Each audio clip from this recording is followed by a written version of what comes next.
Welcome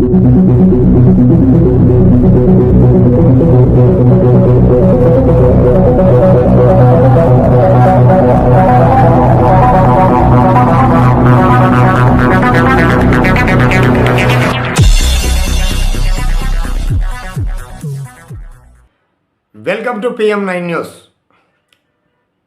Nandyal జిల్లా డోన్ నియోజకవర్గం అత్యంత ప్రతిష్టాత్మకమైనటువంటి నియోజకవర్గం. ఈ నియోజకవర్గాన్ని లక్కీ నియోజకవర్గం అని కూడా అంటారు. ఈ నియోజకవర్గం నుండి గెలుపొందినటువంటి వారు ఒక సముచితమైనటువంటి స్థానాలలో ఇంతవరకు కొనసాగుతూనే వచ్చినారు. అదే విధంగా కోట్ల కుటుంబం నుండి మంత్రి పదవులు చేసినారు, ఒక ముఖ్యమంత్రి పదవి చేసినటువంటి సంఘటన. అదేవిధంగా కోట్ల కేఈ వర్గం నుండి ఒక ఉప ముఖ్యమంత్రి కేఈ కృష్ణమూర్తి గారు చేసినటువంటి సంఘటన. కేఈ ప్రభాకర్ గారు కూడా మంత్రి పదవులు అలంకరించినటువంటి ప్రస్తుతం ఉన్నటువంటి బుగ్గన ఆర్థిక శాఖ మంత్రి కూడా ఇదే నియోజకవర్గం నుండి ప్రాతినిధ్యం వహిస్తున్నారు. ప్రధానంగా డోన్లో నువ్వా నేనా గెలిపేవర్ది అని చెప్పేసి ఒక తెలుగుదేశం పార్టీలో ఖచ్చితంగా బుగ్గన రాజేంద్రనాథ్ రెడ్డిని ఒక గిఫ్ట్గా ఓడించి గిఫ్ట్గా ఇవ్వాలనేటువంటి కసితో తెలుగుదేశం పార్టీ వర్గాలు పనిచేస్తున్నటువంటి ఈ నేపథ్యంలో బుగ్గనని ఎవరైతే ఢీకొట్టగలరు, ఎవరైతే ఓడించగలరు అనేటువంటి అంశం మీద కింది స్థాయి నుండి పైన అగ్రనేతల వరకు కూడా అతి లోతుగా ఆలోచన చేసి కోట్ల జయసూర్యప్రకాష్ రెడ్డిని నియమించడం, అభ్యర్థిగా ప్రకటించడం చంద్రబాబు నాయుడు గారు జరిగిన సంగతి మనకు తెలిసినటువంటి విషయమే. అయితే అంతకంటే ముందు ఒక బుల్లెట్ని నేను పంపిస్తున్నాను ధర్మారం సుబ్బారెడ్డిని ఉద్దేశించి చంద్రబాబు నాయుడు ప్రకటించడం.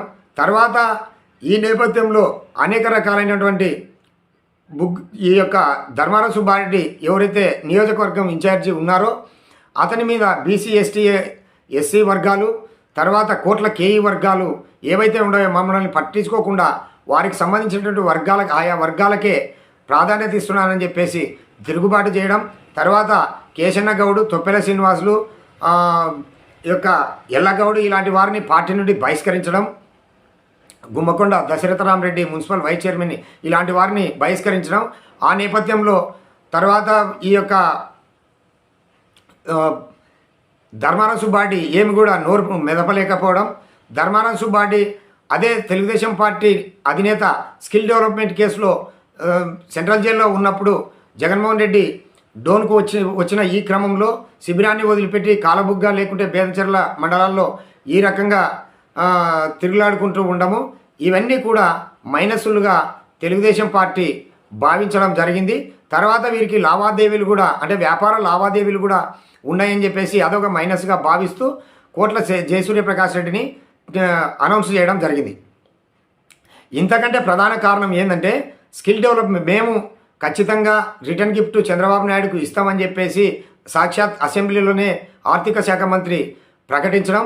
ఆ నేపథ్యంలోనే ఎప్పుడో కాలం చెల్లిన స్కిల్ డెవలప్మెంట్ కేసు దాదాపు జగన్మోహన్ రెడ్డి అధికారంలోకి వచ్చిన వెంటనే పుటప్ చేసినటువంటి కేసును మళ్ళా చివరిగా ఖచ్చితంగా తెలుగుదేశం పార్టీ అధికారంలోకి రాబోతుంది అనేటువంటి కక్షపూరిత చర్యలతో Buggana Rajendranath Reddy skill development minister కూడా కాబట్టి ఈ యొక్క దానిలో ఏదో ఒక ఏమంటే కొండని గెలికి ఎలకను పట్టుకున్నట్లు ఒక 407 అనేటటువంటి కేసుని ఒక కక్షపూరితంగా ఈ చంద్రబాబు నాయుడు మీద బనాయించి జైలుకు పంపించినారు. కాబట్టి ఈ యొక్క కసితో ఎలాగైనా కానీ బుగ్గనని ఏ రకంగా ఓడించాలి అనేటువంటి ఈ కసితో ఒక కింది స్థాయి నుండి పై స్థాయి అగ్రనేతల వరకు కూడా తెలుగుదేశం నేతలు కసరత్తు చేసి ఒక కోట్ల కుటుంబం అయితేనే ఖచ్చితంగా ఇక్కడ అత్యంత మెజార్టీతో విజయం సాధించగలుగుతుందని చెప్పేసి ఆ విశ్వాసంతోనే కోట్ల జయసూర్యప్రకాష్ రెడ్డికి టికెట్ కేటాయించడం జరిగింది. అయితే ఈ ప్రధానంగా ఇంకో విషయం, కోట్ల జయసూర్యప్రకాష్ రెడ్డి వర్గీయులలో కూడా వైఎస్ఆర్సీపీ పార్టీలో పనిచేస్తూ ఉన్నారు.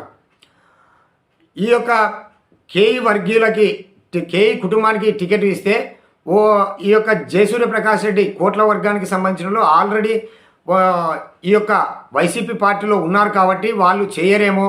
అదే జయసూర్యప్రకాష్ రెడ్డి తెలుగుదేశం పార్టీ అభ్యర్థి అయితే ఖచ్చితంగా కేఈ కుటుంబీకులు ఖచ్చితంగా జయసూర్యప్రకాష్ రెడ్డికి చేస్తామని, అదేవిధంగా కోట్ల సూర్యప్రకాష్ రెడ్డికి సంబంధించిన కోట్ల వర్గీయులు వైసీపీ పార్టీలో ఉన్నప్పటికీ కూడా ఖచ్చితంగా ఆయా వర్గాలు కోట్ల జయసూర్యప్రకాష్ రెడ్డిని సపోర్టు చేస్తాయని చెప్పేసే ఉద్దేశంతో ఇన్ని కారణాలతో కోట్ల జయసూర్యప్రకాష్ రెడ్డికి డోన్ తెలుగుదేశం పార్టీ అభ్యర్థిగా నియమించడం జరిగింది. ఎలాగైనా కూడా కోట్ల జయసూర్యప్రకాష్ రెడ్డిని ఖచ్చితంగా కూడా కేఈ కోట్ల వర్గీయులు ఆయనకి ధనము ఆర్థిక బలం లేకపోయినా అంగబలం మేమున్నాం, మీ వెంట మేమున్నాం, ఖచ్చితంగా మా సొంత ఖర్చులతో జయసూర్యప్రకాష్ రెడ్డిని గారిని గెలిపించుకుంటామని చెప్పేసి వివిధ ఛానళ్లలో వివిధ సోషల్ మీడియాలో ఈ యొక్క కేఈ కోట్ల వర్గీయులు మాట్లాడడం జరిగినటువంటి సంగతి అందరికీ కూడా తెలిసిందే. అయితే ఈ నేపథ్యంలో అన్ని వర్గాలు కూడా ఇంతవరకు పార్టీ కోసము పనిచేసినాడు కాబట్టి ఈ ధర్మారం సుబ్బాడికి కూడా ఒక సముచితమైనటువంటి స్థానం కల్పిస్తాం అనేటువంటి ఉద్దేశం కూడా పార్టీలో ఉందని చెప్పేసి వివిధ వర్గాల సమాచారం. సరే, ఏది ఏమైనప్పటికీ కూడా ఖచ్చితంగా జగన్మోహన్ రెడ్డికి బుగ్గన రాజేంద్రనాథ్ రెడ్డిని ఓడగొట్టి రిటర్న్ గిఫ్ట్ ఇస్తారా అనేటువంటిది అతి తొందరలోనే తేలబోతుంది. చూస్తూనే ఉండండి. PM9 న్యూస్, మీ ఈశ్వర్రెడ్డి.